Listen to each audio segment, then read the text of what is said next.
But the bigger problem in that response that I want to point out is just how incredibly narrow and dogmatic it is. Notice what the skeptic has to do there. He has to say everybody else is wrong except me.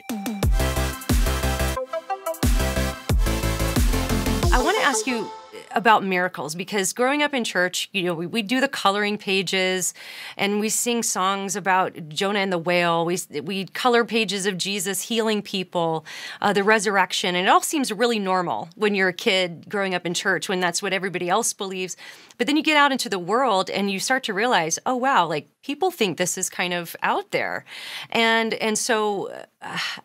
I think that could be a real struggle for college kids too. And you have a chapter on this as well. What would you want to say to college kids about miracles? I mean, because frankly, what we believe to the world seems kind of weird in some spots.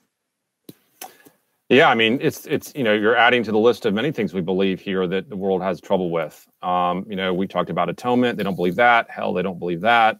We talked about morality issues. They don't believe that. And then you get to this issue, you know, on miracles, and again, they're not going to believe that.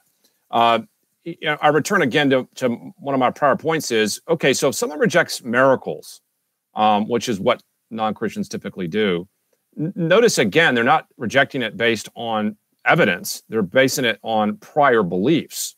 In other words, if they say they don't believe in miracles, they're basing that off on a prior worldview that says miracles are impossible. At that point, you just have to simply probe. How do you know miracles are impossible? And here's where the worldview falls apart pretty quickly. If you ask your non-Christian friend why he doesn't believe in miracles, he'll tell you miracles are impossible. And then when you say, well, why do you think miracles are impossible? He'll say, well, because I've never seen one. And then when you say, well, what about all the thousands of people throughout history and even in the modern day who claim to have seen one? But then he says, well, they're all wrong. And you're like, well, how do you know they're all wrong? And then the answer is, well, because miracles are impossible. And you realize it's just a big circle. And I want to point out a couple of things about that circular argument. First, that it is circular. You're just simply starting with what you are. You just say miracles are impossible, and you're going to conclude that miracles are impossible. It's not a very good argument.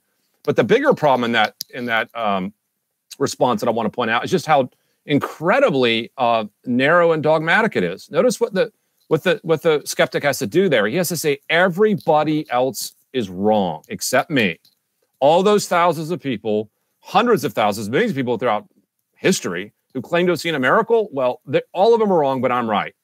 Now, what I love about that is that usually it's the Christian who's portrayed as being dogmatic and claiming that they're right and everyone else is wrong. But here you have the non-Christian doing it.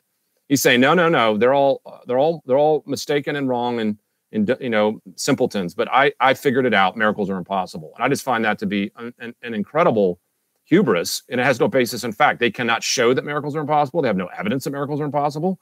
They simply want to believe it, but they have no evidence for it.